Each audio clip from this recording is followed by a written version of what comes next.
தெரிஞ்சு ஓடுறாரு.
தங்கச்சி அண்ணன் காட்டுக்குள் வேட்டைக்கு சென்ற பொழுது கண்டெடுத்த கனகவேங்கை பூங்குறத்தை நீர் வாழ்க உன் குளம் அழகா செப்பரி கடைகளை கதையெல்லாம் சொன்னீங்க. என்ன விஷயம்? தங்கை நம்ம இடத்திற்கு நாரத மகரிஷி என்ற பிரம்மச்சாரி வருகிறது. நாரதர் எப்படி இங்க வருவார்? ரொம்ப பெரிய ஆளாச்சு. எவ்வளவு முனிவர் நம்மளை காண வந்திருக்கிறார். தங்கை நம்மள பார்க்க வந்திருக்காரு. ஆமாத்தா இங்க இருக்காரு. இதோ உண்டு கூப்பிடுங்க. வாரில சுவாமி வகுத்த வலிக்கு இருக்கு. வருக வென்பேன் வருக வென்பேன்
மதிப்பிற்கிற நாட்டு மக்களை சார்பாக வணங்குகின்றேன் சுவாமி. வாழ்த்துக்கள் வேண்டுகின்றேன். வாழ்க வாழ்க முகநக நட்பது நட்பன் நெஞ்சத்துள் அகநக நட்பது நட்பு என்றபடி வந்த உடனேயே முகமலர்ச்சியான வரவேற்பு வந்தாரை வாழ வைக்கும் வந்தவன் நாடு வேற்றுமையில் ஒற்றுமை நான்கு தமிழ் பண்பாடு பண்பாடு உரையாமல் வரவேற்று நாளாக மகிழ்கிறேன் என்று கூட தென்தமிழ் இயம்பி இசை கொண்டான் என்று கம்பர் பாடியது போல நீர்மை இனிமை நிறைந்தது எனலாகும் என்று நிகழ்ந்து கூறுவது போல அழியாத தமிழ் போல் நீயும் வாழ்ந்து கால் வந்தேன் வந்தேன் தடிக்கு வழி நடந்தேன் யான் வந்த தூரம் வழிதன்று கூணல் கருந்தேனுக்கு அங்காந்த காவிரி சூழ் நாடா இருந்தேனுக்கு எங்கே இடம் என்று கேட்டால் அவை புதாட்டி அதுபோல் அல்லாமல் அற்புதமான முகமலர்ச்சியான வரவேற்பு வாழ்த்துவது கடமையாகும். குறிஞ்சி நிலம் குலக்கடவுள் குகன் அந்த குகனும் தமிழ் வெவ்வேறு அல்ல தமிழ் கடவுள் முருகனுடைய திருவருளால் என்று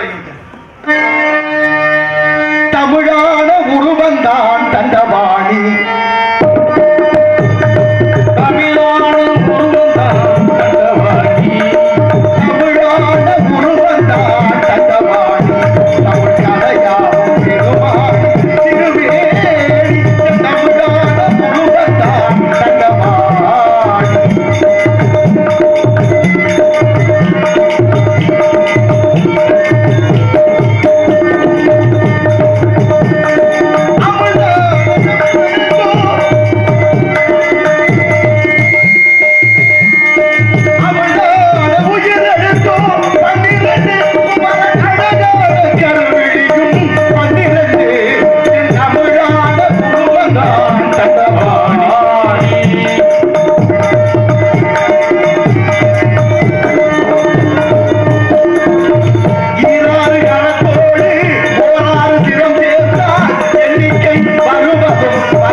உறவாடி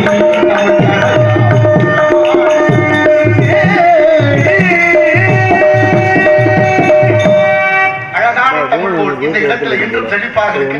ஏன்னா கந்தர் அலங்காரம் என்ற ஒரு நூலை ரொம்ப அழகாக அருணகிரிநாதர் தமிழிலே கொடுத்தார். ஏன்னா நிலையானது தமிழ் ஒன்றுதான், மற்ற எல்லாம் அலங்காரம் என்பது கலைந்து போய்விடும் நல்ல எண்ணத்தோடு. அந்த வகையில் உன்னை பற்றி சில விவரங்களை நான் அறிந்து கொள்ள வேண்டும் என்ற அவா கேட்கவா?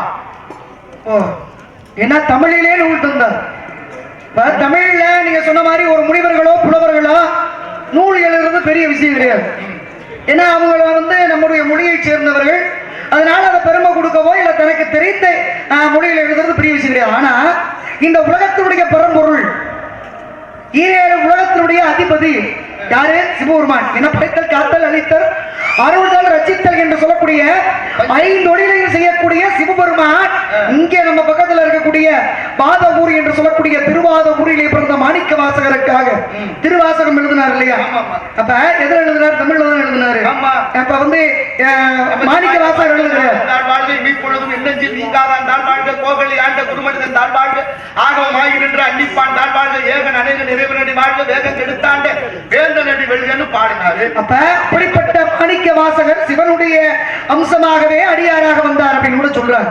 அப்ப அப்படிப்பட்ட மாணிக்க வாசகராகப்பட்டவர் சொல்ல தமிழிலே எழுதி அப்ப அந்த தமிழுக்கு பெருமை தந்தவர் யார் அப்படின்னா சிவபெருமான். அது மட்டும் கிடையாது, பெருமான் இறையனார்னு கையெழுத்து போட்டார். கொஞ்சதே வாழ்க்கை அஞ்சலி தும்பி காமம் செப்பாரு கண்டது மொழிமோ என்று பாண்டிய நாட்டில் செண்பக பாண்டியனுடைய தந்தையை நிற்க தருமி இடத்திலே கொண்டு வந்த அந்த பாட்டுக்கு கீழே எழுதி இறையனார் அப்படின்னு கையெழுத்து அவர் தானே போட்டிருந்தார். அது மட்டும் கிடையாது, பானபத்திரன் என்று சொல்லக்கூடிய மதுரையை சேர்ந்த ஒரு புலவருக்காக என்ன பண்ணாரு? சேரமான் இடத்திலே அன்றைக்கு லிகிதம் எழுதி கொடுத்தார். கடிதம் அவருக்கு வேண்டிய பொருட்களை கொடுத்து விடணும் அப்படின்னு சொன்னால் எழுதப்பட்ட பேசப்பட்ட படிக்கப்பட்ட மொழிதான் இந்த தமிழ் மொழி. என்ன பண்ணீங்க சொன்ன மாதிரி செண்பக பாண்டியனுடைய அரசபையிலே அன்றைக்கு பெண்களுடைய கூந்தலிலே இயற்கையாகவே மனம் இருக்கா இல்லையா அப்படின்னு ஒரு சர்ச்சை வந்தது.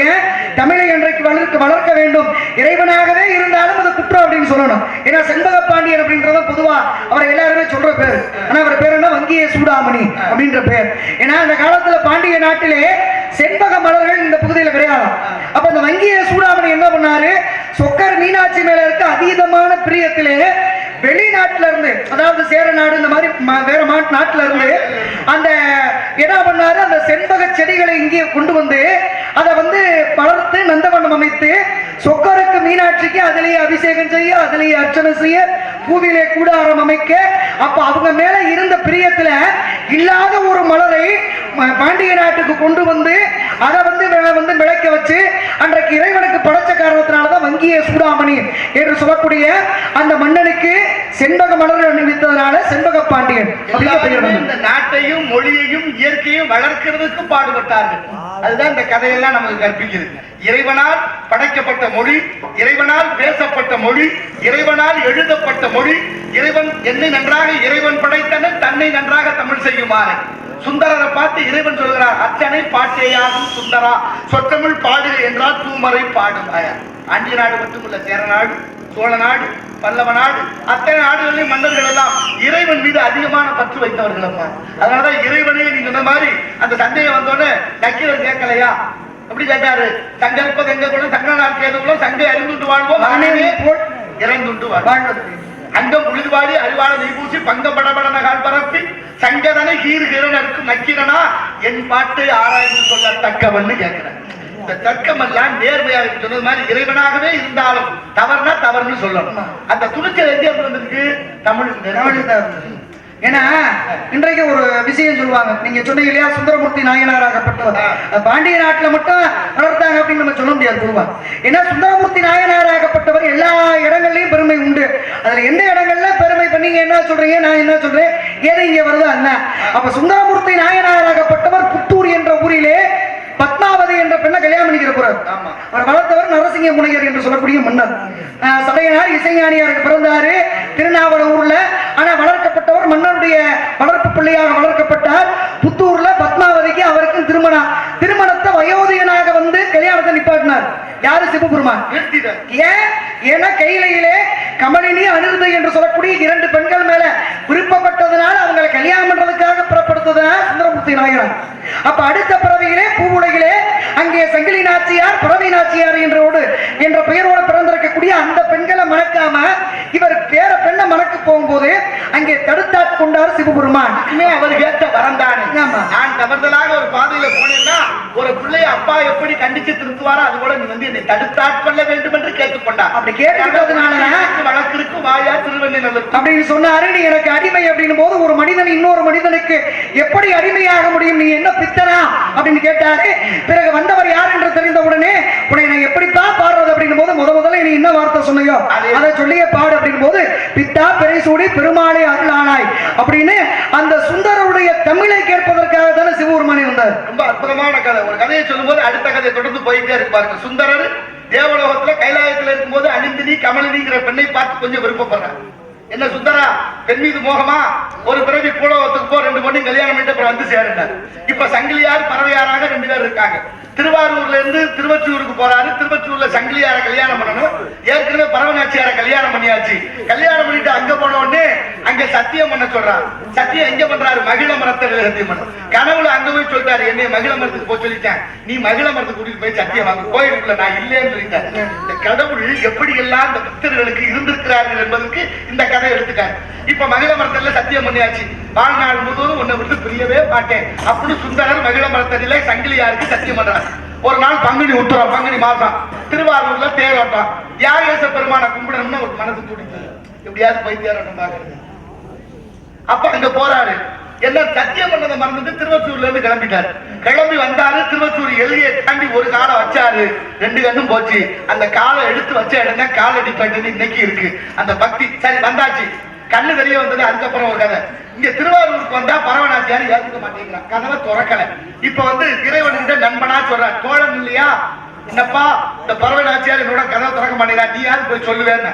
வேதங்களும் பாதங்களும் காணாத அந்த இறைவனுடைய திருப்பாதம் திருவாரூரிலே ஒரு முறைக்கு 2 முறை நள்ளிரவிலே பரவநாச்சியார் வீட்டு கதவு உள்ள போய் வந்தார்.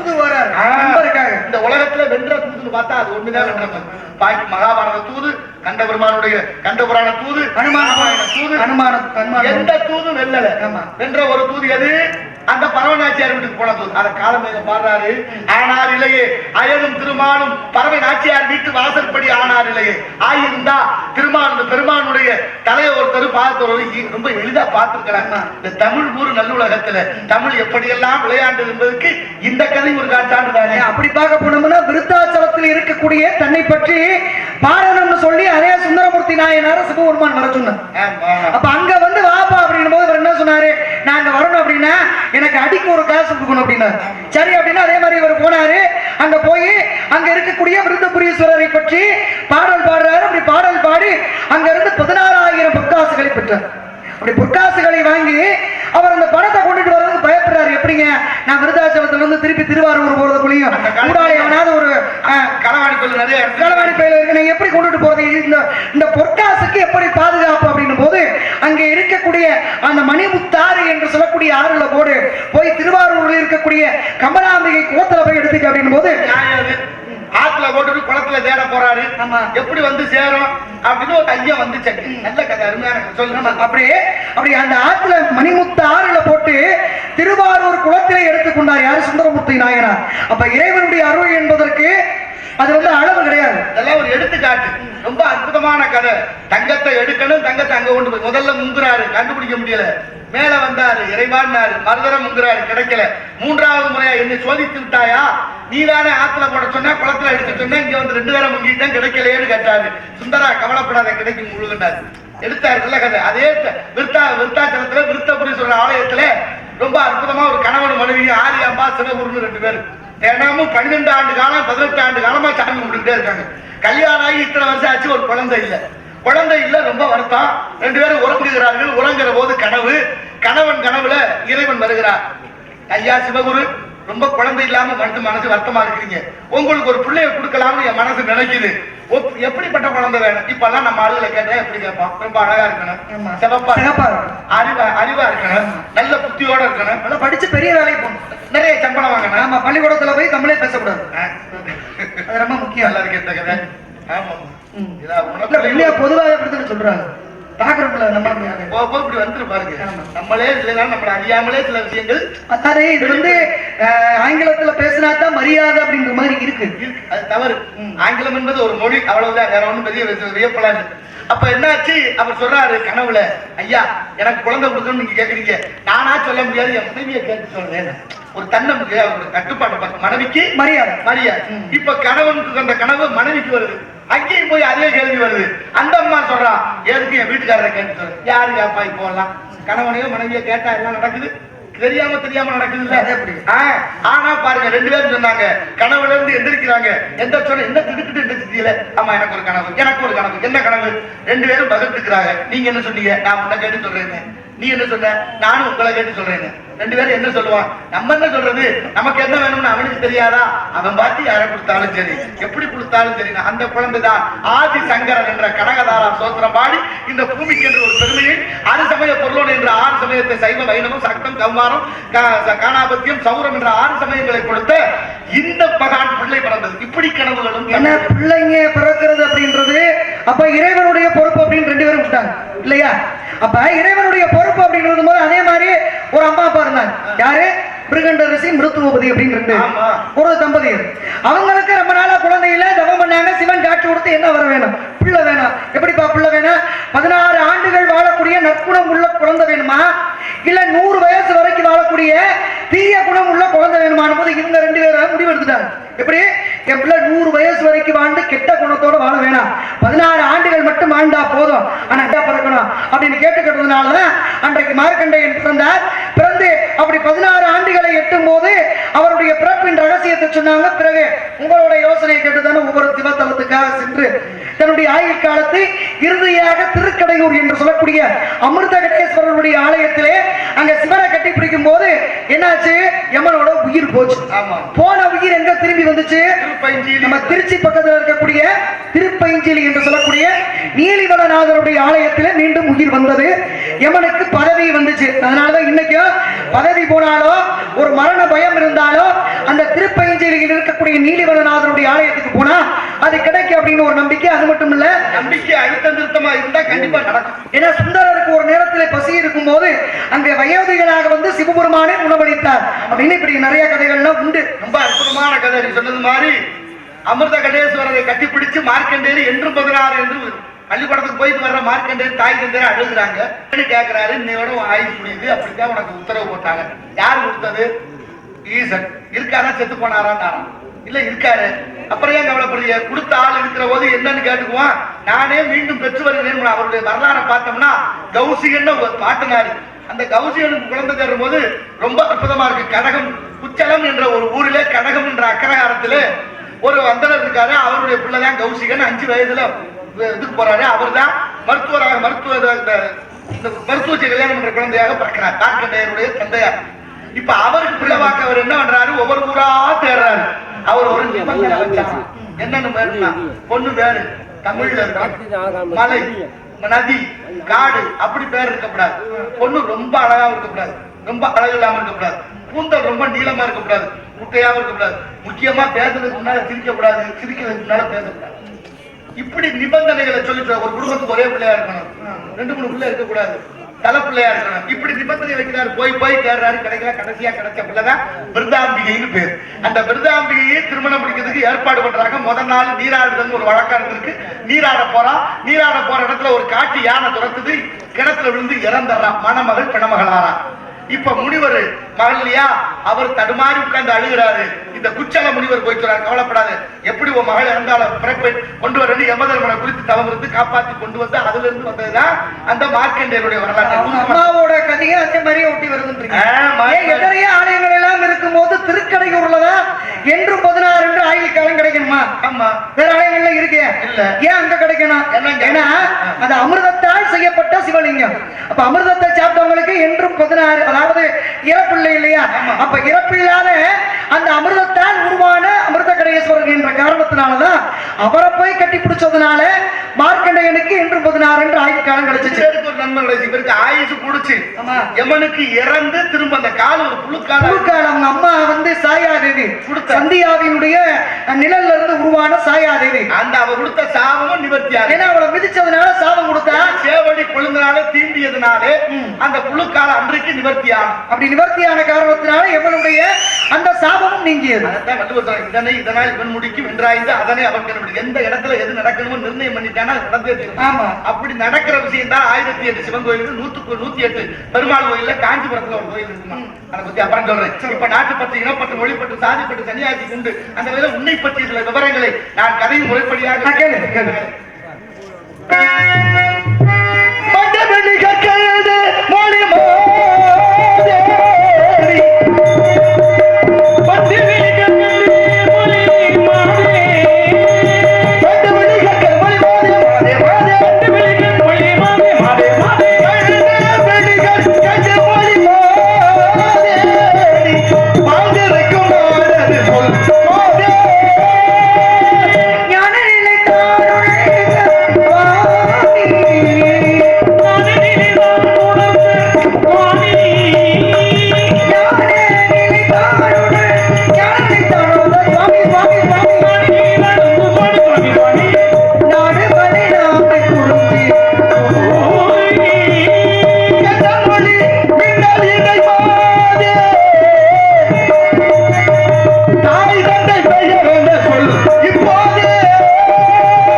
அமைத்திருப்பது பேசுவது தமிழ், வணங்குவது புகழ், மூன்றெழுத்து கூட்டம். இந்த தமிழ் கடவுள் முருகனுடைய திருவருளாலே தமிழ் எல்லாரையும் வாழ வைக்கும்.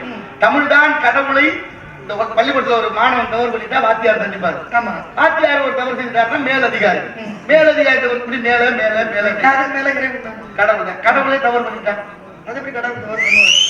ஒரு தவறுனா அவருக்கும் பிராயச்சித்தம் உண்டு, கண்டிக்கணும்ல. ஆமா, அது யாரால முடியுதா? தமிழ்னால முடியுமா? அப்படியா? இந்த கிழவி சொல்றாருல, தத்துவம் தவறு என்று சொல்லவும் அப்பையும் தமிழுக்கு உரிமை உண்டுன்னார்ல.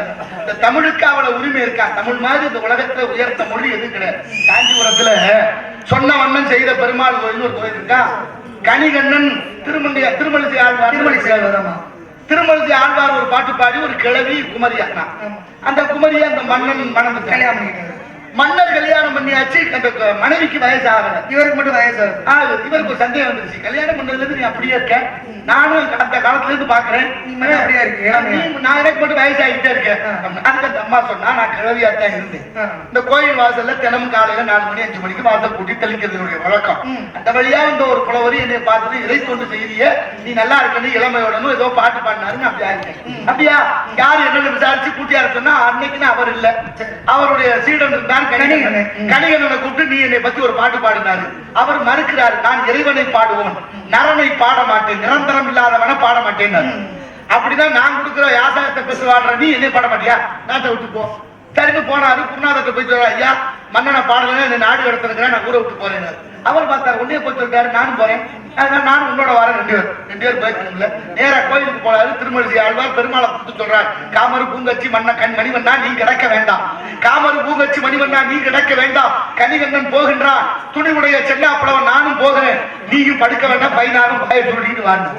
தமிழ் என்னென்ன செய்யுது? இறைவன் உடனே பாய சொல்லிட்டு போனாரா. அவர் போனோன்னு அம்பாலும் போயிட்டா, புரிஞ்ச வழியோ ராமனா இருக்கும்போதே பின்னாடி போனது அதுதானே. இப்ப போடல 4 பேரும் போய் ஒரு இரவு தங்குறாங்க. தங்குற இடத்துக்கு பேரு ஓரி இரவு இருக்கை. அது மறுபடி இன்னைக்கு ஓரிக்கைன்னு ஆயிடுச்சு. இப்ப அங்க இருக்கும்போது பொழுது விழுந்தது. காலையில வந்து பார்த்தா நகரமே இருந்து போயிட்டு கோயில்ல கருவறையில சாமியை காணும். மன்னன் தவிக்கிறான், என்னன்னு விசாரிக்கிறான், விவரம் தெரிய வருது. நேரம் அந்த ஓரிக்கைங்கிற ஊருக்கு போய் எல்லாரும் காலையில் 3 விழுந்து மன்னிப்பு கேட்டான். திரும்ப இறைவனும் சம்மதிக்கணும்னா கணிகண்டன் சம்மதிக்கணும். இப்ப கணிகண்ட புலவர் சொல்றாரு, சம்மதம் பெற்றாச்சு. திரும்பி அதே பாட்டை நடத்தி பாரு, காமரு பூங்கச்சி மணிவண்ணா நீ கிடக்க வேண்டாம், கணிகண்ணன் போக்கு ஒளிந்தான், துணிவுடைய சென்னா புலவன் நானும் செலவழிந்தேன், நீயும் உன் பையனாக பாய வச்சுக்கிட்டு பாடுன்னு ஒரு பாட்டு பாடினாரு. அப்படியே படுத்ததுனால அவருக்கு சொன்ன வண்ணம் செய்த பெருமாள். அப்படின்னா அந்த தமிழ் என்னென்னலாம் செய்யுது பாத்தியா. அதே மாதிரி இங்க ஒரு கதை இருக்கு. இந்த ஊர்ல நம்ம எங்க மதுரையில குலேச பாண்டியன் ஒரு பாண்டியன் கதை இதே மாதிரிதான் இருக்கு. இந்த குலேச பாண்டியன் என்ன பண்ணுவாரு, அவருக்கு தமிழ் மேல் ரொம்ப பற்று, அவரு நிறைய தமிழ் படிச்சவர். அப்ப அங்க ஒரு புலவர் வந்தார், அவர் பேரு இடைக்காடர் அப்படின்னு புலவர். இடைக்காடர்னு ஒரு சித்தர் உண்டு. அவர் வந்து நவகிரகத்தை வந்து மழை வரணுன்றதுக்காக மாத்தி போட்டாரு. ஆமா, அந்த இடைக்காட்டு சித்தர் கிடையாது இவர். இவர் இடைக்காடர்ன்ற புலவர்.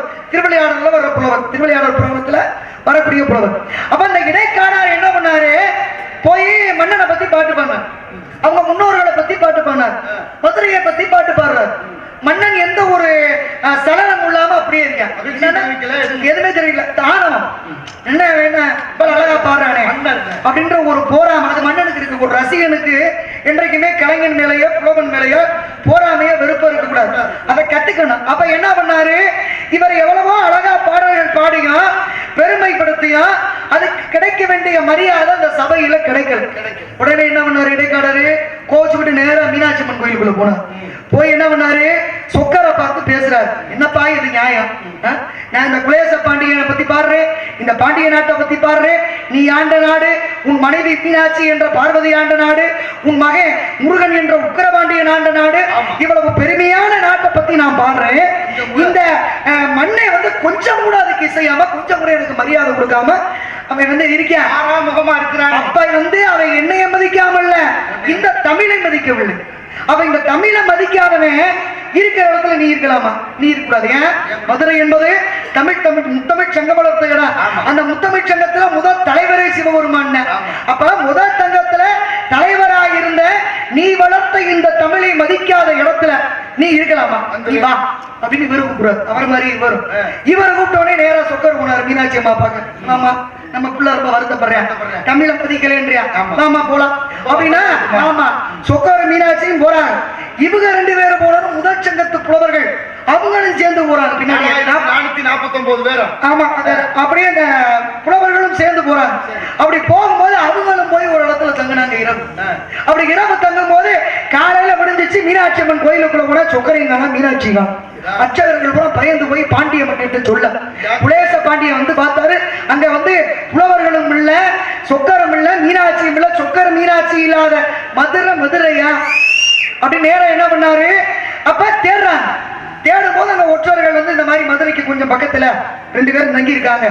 அவங்க 2 பேரும் இந்த மாதிரி இந்த இடைக்காரர் புலவரும் இருக்காரு அப்படின்னு மன்னர் வர, மன்னர் வந்த உடனே காவலர்கள் பின் வர, அத்தனை புலவர்களும் வர, எல்லாரும் வந்து நெடுஞ்சான சொக்கர் மீனாட்சி காலில் கும்பிட்டு விடுறாரு. கும்பிட்டு விழுந்தா இவர் என்ன சொல்றாரு, எனக்கு ஒன்றும் பிரச்சனை இல்லை, நான் வர்றேன், ஆனா என் பிள்ளை கோச்சுக்கிட்டு இருக்கேன் இடைக்கால, அவன்கிட்ட போய் பேசு, அவன் சரின்னு சொன்னா நாங்க வர்றோம் அப்படின்னு நேரா போனாரு. ஐயா, உங்களுடைய தமிழையும் இந்த தமிழனுடைய தொண்டையும் மதிக்காதது குற்றம் தான், மாபெரும் தவறு தான், தயவு செய்து என்னை மன்னிச்சுக்கங்க. எப்படியாவது சொக்கரையும் மீனாட்சியும் மதுரைக்கு வள வரீங்க. ஏன்னா என்னுடைய முன்னோர்கள் காத்த பெருமை சொக்கரும் மீனாட்சியும், இந்த மதுரையினுடைய மாண்பு. அவங்க இல்லாம இந்த மீனாட்சி அம்மன் கோவில் இந்த மதுரையை எப்படி வாழும் அப்படின்னு வருந்தும் போது அங்கே இடைக்காலருடைய சம்மதத்துக்கு இணங்க மீண்டும் சொக்கரும் மீனாட்சியும் கோவிலுக்குள்ள போனாங்க. அப்படி வந்து அவங்க ஒரு நாள் தங்கி இருந்த இடத்தை தான் இன்னைக்கு மதுரையில சிம்மக்கல்லுக்கு பக்கத்துல இருக்க சிம்மக்கல்ல இருக்கக்கூடிய ஆதி சொக்கர் கோவில் அப்படின்னு சொல்லி ஒரு கோவிலே ஆதிநாத சொக்கர் கோயில்னு பேரு. ரொம்ப அற்புதமா அந்த கதை இந்த கதை, வைணவத்துல ஒரு கதைன்னா சைவத்துல ஒரு கதை. அவங்க கோச்சிட்டு போனாங்க, இவங்களும் கோச்சிட்டு போனாங்க. ஆமா, கோச்சிட்டு எதனால போறாங்க, தமிழுக்கு மரியாதை இல்லை இதனால. ஏன்னா தமிழ், நீங்க இவரோட பேச்சு அப்படின்னு கேட்டீங்கன்னா ரொம்ப நாகரிகமா இருக்கும். அதுல எந்த ஒரு தப்போ குறையோ நம்ம கோபப்படுற மாதிரியோ சங்கடப்படுற மாதிரியோ அவர் பேச மாட்டாங்க. வாத்தியார் கிட்ட கட்ட. ஆமா, அதனால அது நாகரிகமா வரும்போது நம்மளும் அப்படி ஆமா அப்படிதான் பேச. ஆமா, ஒரு கதையோட நிக்கல, இல்ல நிறைய கதைகள் வந்துகிட்டே இருக்கு. ஆமா, இவ்வளவு எதனால படிச்சதுனால தானே, படிச்சதுனால அதான் நிறைய தேங்கி இருக்கு. நீர் தேக்க தொட்டில தண்ணியை நினைச்சு வச்சுட்டோம்னா எங்க குழாயை திறந்தாலும் வரும்ல, அது மாதிரி அந்த நீர் தேக்க தொட்டிலையும் நிறைய இருக்குங்கிறது எல்லாருக்கும் தெரியும். அதனால நான் ஒரு கதை சொன்னா நீனும் மதுரையை பதில். இந்த மதுரையே தமிழுக்காக உண்டாக்கப்பட்ட நகரம். இந்த மதுரை மாநகரத்துல தமிழ் விளையாடியது, தமிழ் கொஞ்சம் விளையாடி இந்த நகரம் மட்டுமில்ல, தமிழகமே அப்படித்தான். ஆனா தமிழ்நாட்டில் இன்னைக்கு தமிழ் வேறு விதமா போயிருக்கு. ஆனாலும் தமிழை வாழ வைப்பதற்கு தான் இயல் இசை நாடகம் என்ற முத்தமிழ் முழங்குகிற இந்த இடம். இந்த பெருமாள் கோயில்கள்ல நிறைய கோயில்கள் இருக்கு. இந்த மாதிரி இடைக்காட்டு சித்தர் நம்ம சிவகங்கை பக்கத்துல வேம்பத்தூர்னு ஒரு ஊர். வேம்பத்தூர்ல ஒரு அந்தனர் இருந்திருக்கிறார். அவர் தான் பாண்டிய நாட்டு இந்த சேதுபதி மன்னருடைய அவை புலவரா இருந்தார். அவர் பேரு பிச்சு வையர்னு பேரு. அடமொழி சொல்லி கூப்பிடுறாங்களே, வாங்க இறையாமங்கலத்துக்கார செய்யாமங்கலத்துக்கார, வாங்க பொட்டிக்காரர் கூப்பிடுறோம்ல, அது மாதிரி அவர் அந்த ஊர் பேரை சொல்லி வாங்க வேம்பத்தூராரு, அப்புறம் சுருக்கமா வாங்க வேம்பு அப்படின்னு கூப்பிடுவாங்க. இவரு ராமநாதபுரம் சேதுபதி மன்னருடைய சபையில அவை புலவராம். சபையே ஒரு நாள் கூடிருச்சு. எல்லாரும் வந்துட்டாங்க, எல்லாரும் வந்து உட்கார்ந்தாங்க. இருக்கிறதுக்கு இடம் இல்லை, ஒரே ஒரு இடம் இருக்கு, அது அரசருக்கு பக்கத்துல இருக்கு. இப்ப இப்ப வேம்புங்கிற அந்த புலவர் ரொம்ப தாமதமா அரசவைக்குள்ள நுழைகிறார். இப்ப மன்னர் பார்த்துட்டு யார் வர்றது, வேம்பு வா, வேம்புக்கு இங்க இடம் இல்ல போகலாம்னாரு. வேம்புக்கு இங்க இடம் இல்ல போகலாம்னாரு. இவர் பாருங்க ஒண்ணுமே யோசிக்காம படக்கினதான் தமிழ் ஊரும் நல்லுலகத்துல அடுத்து சொன்னாரா, அரசு இருந்தா வேம்பு இருக்கலாம் போய் உட்கார்ந்தார். அரசு இருந்தா அரச மரம் இருந்தா வேப்ப மரம் இருக்கலாம். இதுதான் அந்த தமிழ்ல இந்த தமிழர்கள் நமக்கு விட்டு சென்ற பெரிய பொக்கிஷம். எத்தனை இலக்கியங்கள், இதிகாசங்கள், புராணங்கள், நடைமுறைகள், இந்த வரலாறுகள், இதை படிக்க ஒரு பிறவி பத்தாயிரப்பா அவ்வளவு இருக்க. அப்படி கதைகளோடு இந்த காரணத்துக்காக இந்த வேள்விமலைச்சார் இங்க என்ன வார்த்தை அப்படின்றது வித்தியாசம் தான். அதுல எப்படினாலும் மாத்தி பேசலாம், மாத்தி அதை அழகுபடுத்தி நம்முடைய முன்னோர்கள் சொல்லியிருக்காங்க. இப்ப வார்த்தை மாறி போனதெல்லாம் நிறைய பிரச்சனைகள் வந்து ராமாயணத்துல கூட வந்து ஒருத்தர் தூங்கிக்கிட்டே இருக்காருன்னா கும்பகர்ணன் தூங்கிட்டே வரீங்க. அவர் கேட்க நினைச்ச வர என்ன நித்தியத்துவம் வர வேணும்னு பிரம்மதேவர்கிட்ட கேட்கணும்னு நினைச்சார். நித்தியத்துவம் படகன் என்ன பண்ணிட்டாரு, வார்த்தை மாறி போச்சு. இப்ப நித்தியத்துவம் வர வேணும். அது ஒரு வார்த்தை வெள்ளு, ஒரு வார்த்தை கொள்ள. வெள்ளு வெள்ளாதது சொல்லு வெள்ளு. ஆமா, காஞ்சிக்கு எவ்வளவு தூரம்னா 1 இன்ச்சு தூரம். இன்ச்சன்னாவை எடுத்துட்டோம்னா 2 காசி ஆயிரும். இஞ்சின்னு ஒரு வார்த்தையில வச்சிருந்தா காஞ்சின்னு வருது, அது காஞ்சின்னு. அப்ப அந்த வார்த்தையே இன்றைக்கு சொல்லுவாங்க இல்லையா, கல்வி உயர்ந்தது தமிழ்நாடு, உயர் கம்பன் பிறந்தது தமிழ்நாடுன்னு பாரதம். ஏன்னா படிப்புல பெரியதும் தமிழ்நாடு தானா, உயர்வான கம்பன் என்ற புலவன் பிறந்தது பாரதி சொல்றார். அப்படிப்பட்ட கம்பரே இங்க நம்ம சிவகங்கைக்கு பக்கத்துல இருக்கக்கூடிய நாட்டரசன் கோட்டை அப்படின்ற இடத்துக்கு அருகாமையில் இருக்கக்கூடிய கருதிப்பட்டி அப்படின்ற கருதிப்பட்டியில தான் அவருடைய அந்த பூத உடலும் இன்றைக்கும் இருக்கு அப்படின்றது ஒரு பெருமையான ஒரு சர்ச்சை இருக்குமா. அவருடைய இயல்பு, அவருடைய மரணம் இயல்பா இல்லைன்னு அவர் எழுதிய பாடலே சொல்லப்படுது. என்ன முடிந்த முடிவா எதையும் எடுக்க முடியல.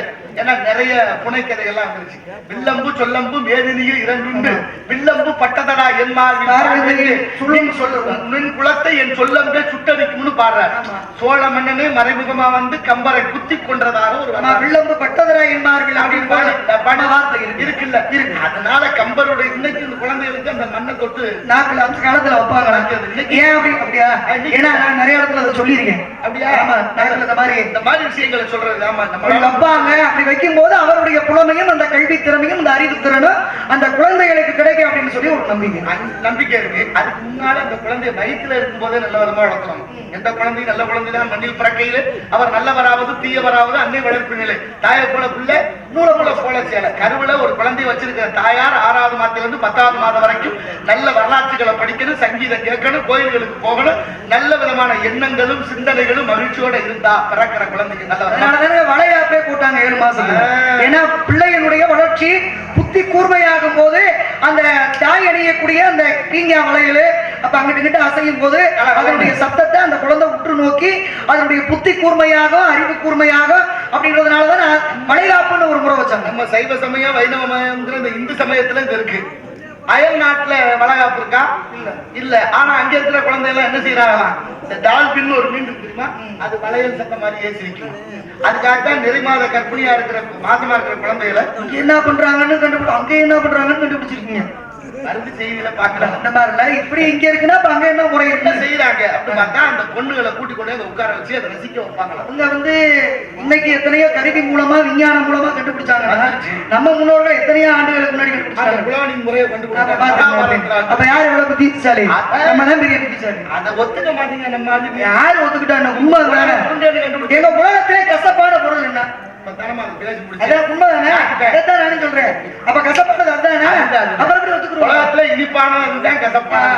ஒத்துக்கிற மாட்டாங்க.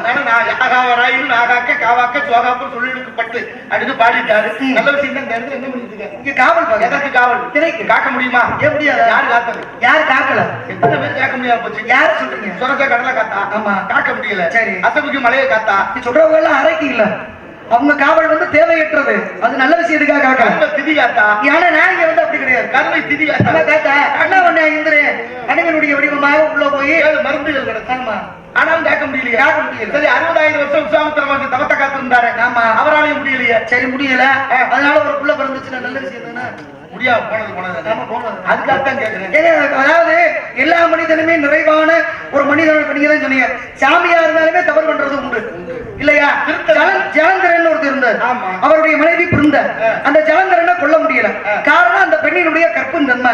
அதனால என்ன பண்ணாரு, பெருமாளை ஜலந்தரி வடிவத்தில் போனார். சாமியை தப்பு பண்ணுது. ஆனா துணையா வந்தது யாரு? பிரம்மாவும் குரங்கா சிவபெருமானும் போய் உன் புருஷ வர்றாரு பொய் சாட்சி சொன்னாங்க. அந்த சாபத்தினுடைய விளைவு என்னாச்சு? பிறகு கடவுளே தப்பு பண்ணாங்க.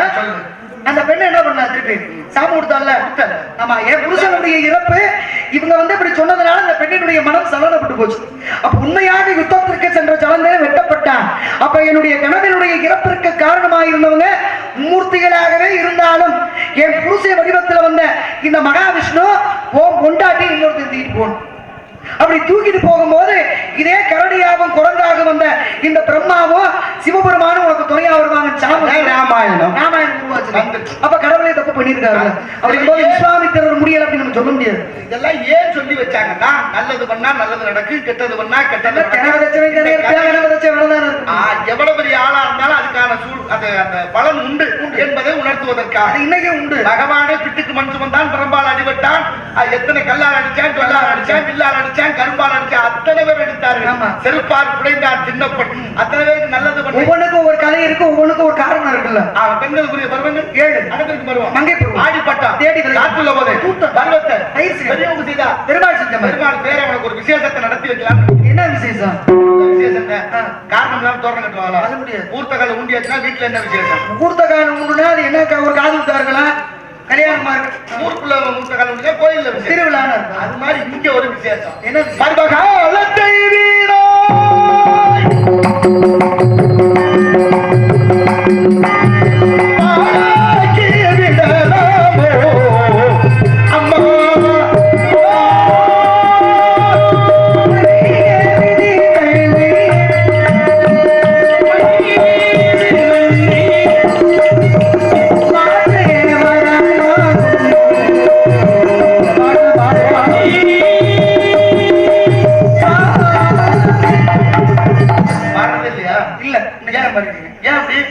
நேரம் கிடைக்கிறது. பாடுறதில்ல பாடுறதில்ல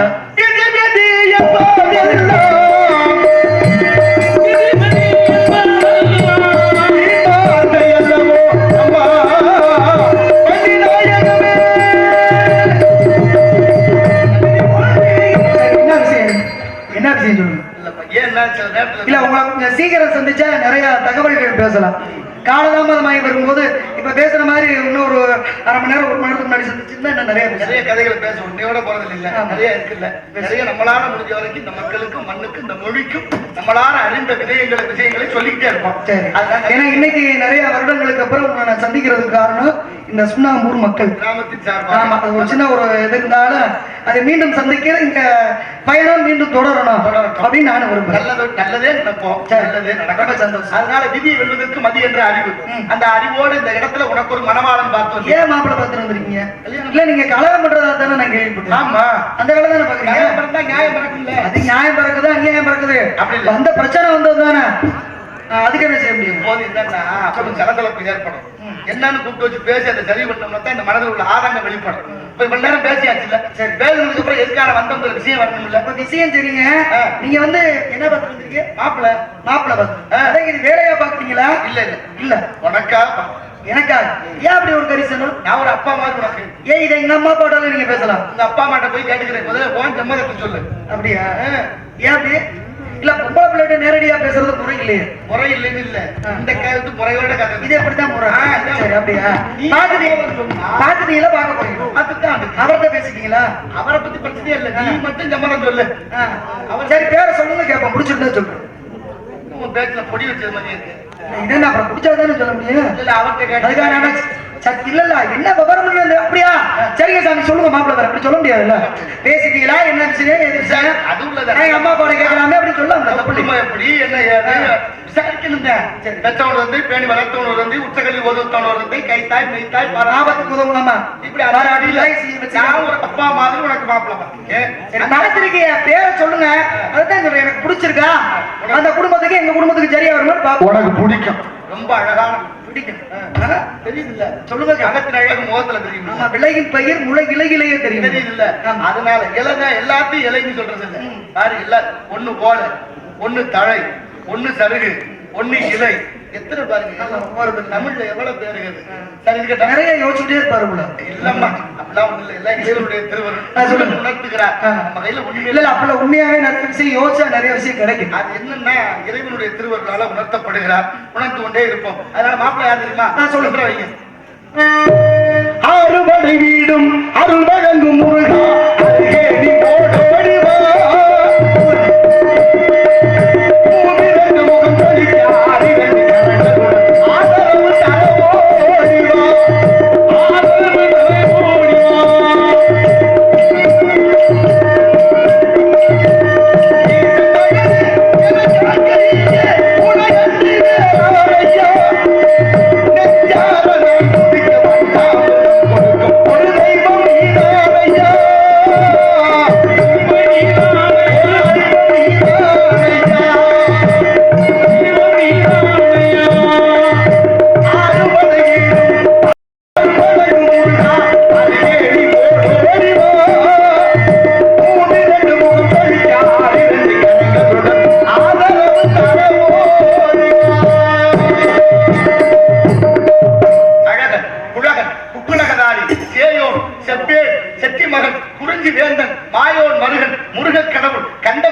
உனக்கு மனமாகும். யாருக்கு யாரை போய் பார்த்துட்டு வந்துருக்கீங்க? ஏமா அவர் யாரு நான் யாரு? அவர் அவரை கும்பிடுக்கிட்டு அவருக்கு தின காத்து அவரை சாமி கும்பிடுன்றதுக்காக நான் இங்கே காத்திருக்கேன். அவரை போய் எனக்கு புருஷனா பார்த்துட்டு வந்திருக்கீங்கன்னா அது உன்னுடைய தன்னடக்கம். அதுக்கு எனக்கு என்ன தகுதி? அவரை உயர்வா நினைப்பது தவறல்ல. இல்ல குலசாமியா உயர்வதான நினைக்க முடியாது. ஆமா அது இயல்புதான். ஆனா நீ அவரை திருமணம் செய்ய வேண்டிய காலம் வந்துருச்சு. என்ன வந்துருச்சு? நேரம் அவருக்கு ஏற்கனவே கல்யாணம் ஆயிடுச்சு. அவருக்கு தானே கல்யாணம் உனக்கு ஆளுங்க. ஏங்க அப்படி இல்ல ஏன் அப்ப வந்து ஒரு சாமியை தப்பு பண்ணலாமா? தப்பு இல்லையே. எது தப்பு இல்லை? இவ்வளவு சொல்ற அப்புறம் அவரை நினைச்சுக்கிட்டு இருக்க. ஆமா சாமியை நினைக்க மாட்டாங்களா? குலதெய்வத்தை ஏன் பிள்ளைகளுக்கு எதுக்கு குலசாமி பேர் வைக்கிறார்? நீ அது வந்து நம்ம கூப்பிட்டோம்னா இறைவனை நினைக்கிறதுனால அந்த பேரை சொல்லி கூப்பிட்டு இருந்தோம்னா அந்த புண்ணியத்திலேயாவது அந்த இறைவனுடைய அருள் கிடைக்கும் தான். அருள் கிடைக்கும். சாமியை மறக்காம இருப்போம் அப்படிங்கிறது தான் முருகன் ஐயனாரு. என்ன குலசாமி பேரை வைப்பாங்க? வைக்கிறோம்ல அதெல்லாம் சரி. ஆனா நீ அப்படி இல்ல. ஒருபடி மேல போய் காதலாக்கி கசிந்து உருகி கண்ணீர் மல்கின்னு பாடுனது போல. உங்களுக்கு வந்து இன்னைக்கு எங்கிட்ட சண்டை இழுத்து விடணும், கலகம் பண்ணணும். உங்க உயிர் தப்பிக்கிறது. ஏன் உயிரா? ஆமா அப்படிலாம் இல்லம்மா. நான் கவலையே பட மாட்டேன். உயிர் என்ன ஒரு நாள் என்னைக்கு இருந்தாலும் போகத்தான் போகும். சரி அது நல்ல விஷயமா இல்லை. உங்களுக்கு வந்து ஒரு நாளைக்கு கலகம் பண்ணல தலை வெடிச்சு வெடிக்காது. ஒரு நாளைக்கு தங்க முடியாது. விடவே மாட்டேன். அதுக்கு தானே இப்படி அடுத்தவங்களை கொண்டு போய் கொடுத்து விடுறது. அடுத்து பார்த்து விடுறேன். ஆமா சின்னச்சாமி சின்னச்சாமி சின்னச்சாமி எங்க சின்னச்சாமி பெரிய சாமி ஒரு சின்னச்சாமி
பயமுள்ள அடங்காத பயமுள்ள குடும்பம் நடத்த பிடிக்கல அடங்காத பயமுள்ள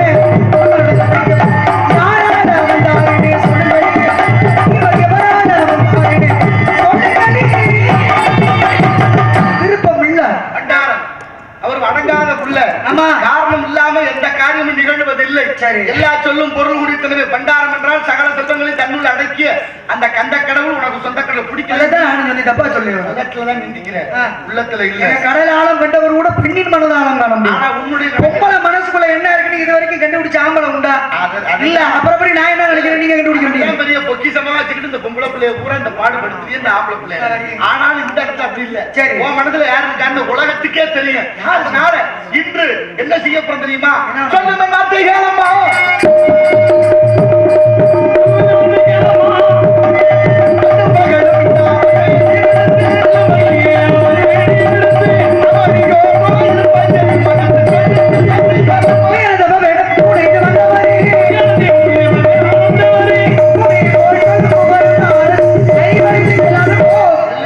செட்டியார் மேல வர சொல்றேன். அதனால இன்று அஸ்தமனம் ஆவதற்குள் அந்த சிக்கல் சிங்கார வேலவனை வர செய்து உன்னை திருமணம் செய்து கொடுக்காவிட்டால் எந்த நாரதம் அல்ல, அழிந்திருப்பது பிரம்ம முடிச்சும் அல்ல. சத்தியம் சத்தியம் சத்தியம் இரு கொஞ்சம் பத்தியம் பத்தியா போகுது. விரதமா இருந்ததானே சாமியை கும்பிட்டு இருக்காங்க. விரதம் வேற பத்தியம் வேற இருக்கட்டும். பத்தியம்னா வேற ஏதாவது மருந்து சாப்பிட்டுருக்கேன். பத்தியா பத்தியமா கொஞ்சம் இரு. என்னதான் நாங்க என்ன மருந்து சாப்பிடுறீங்க?